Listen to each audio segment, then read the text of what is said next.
Hello and hello. Thank you so much for joining me today. And welcome to Last Week in Germany, where I, some random ass guy here in America, react to what happened in Germany last week. Make sure I'm caught up on all of it. And to be honest, there's one major news story, tragic news story, that is on the top of my mind. I've honestly been itching to learn more about it since reading the headlines. A terrible attack in Hamburg, committed by apparently a woman, which is obviously just strange, almost unheard of. Thank God nobody died, but 18 people injured. What? We begin with a mass stabbing here in Germany. At least 12 people were injured in the incident at Now 18. Hamburg's central train station. 6 rush-hour At the train station. commuters were critically wounded. A 39-year-old woman has been arrested.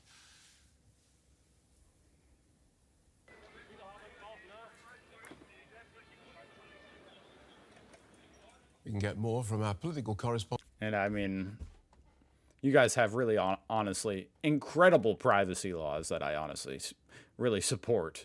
But it is a little bit frustrating. I mean, apparently her name is Lydia. Lydia S. It's just so weird hearing a female name. I'm not going to lie. I mean, maybe that's sexist against men. But men typically are the ones doing this crazy shit, right? This is bizarre.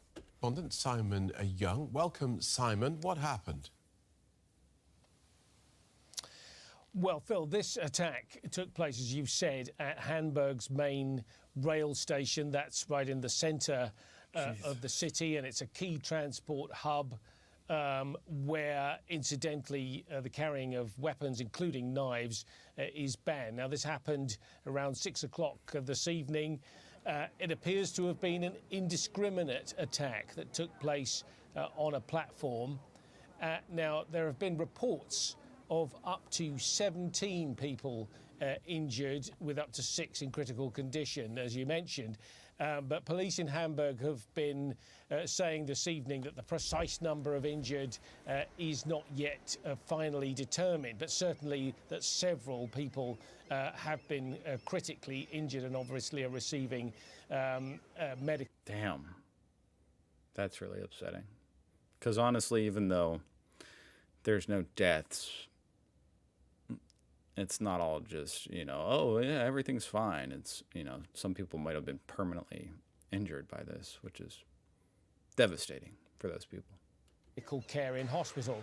Chancellor Merz's office has said tonight that the Chancellor's appalled by this attack and that his thoughts are with the victims and their families. What's being said about the suspect?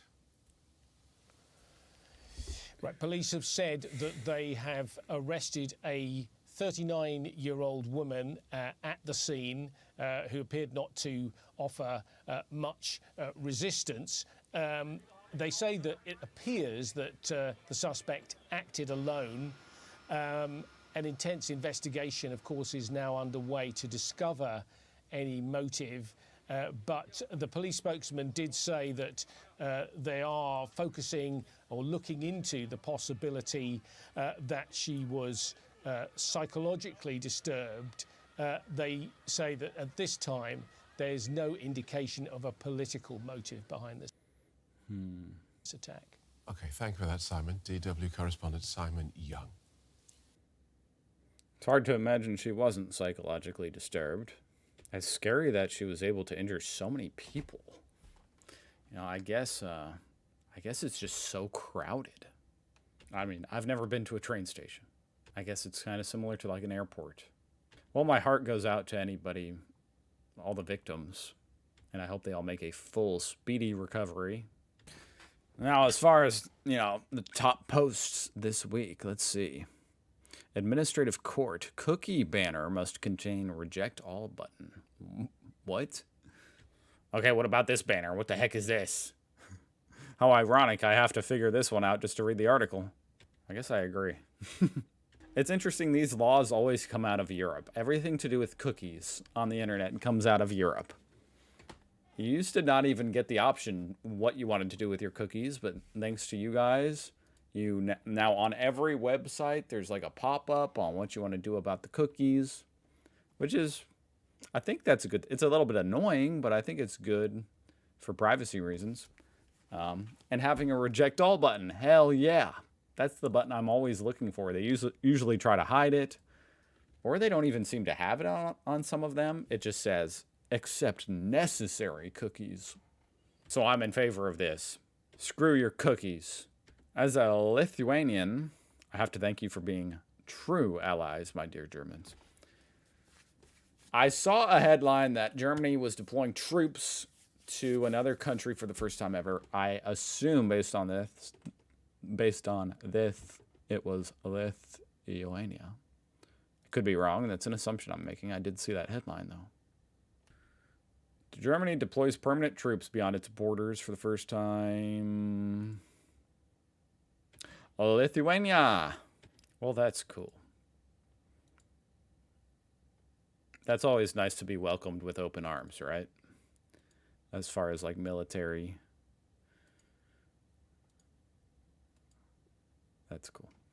Especially for the soldiers, you know, I'm sure I can only imagine as a soldier being deployed to any foreign country, even if it's a ally, you know, you might be a little bit apprehensive, you know, what are they going to think about me coming into their country?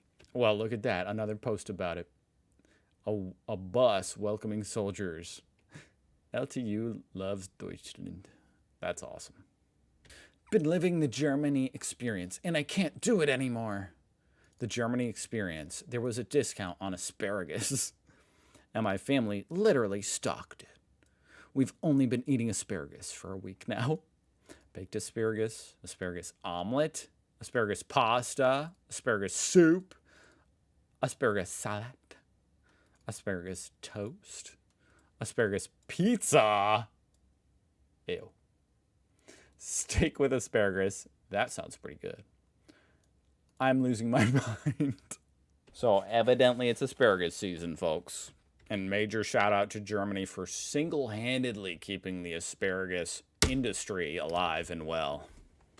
Italy to launch new high-speed trains to Germany and Austria. Oh, that must be nice, guys. That must be nice. I can't imagine. God damn, where's the... Oh, they actually have a disagree. Good. Now, this should be against the law right here, having an ad this big, like, that I can't close out of. What the hell? This must be nice, guys. A high-speed train, country to country. Amazing. Maybe Americans would travel more if we had high-speed trains going to other countries. Connecting Rome and Milan to Munich. That's pretty amazing. I'm jelly. Breaking news. Trump threatens EU with 50% tariffs starting June 1st. But this was 3 days ago, so it's irrelevant by now. I mean, it totally depends what Trump tweets tonight. Who knows? It could be 0. It could be 5,000%. Well, I think I'm about all caught up, for the most part, on what happened in Germany last week. Thank you so much for watching. I hope you guys had a great weekend. And I hope to see you again tomorrow. Goodbye.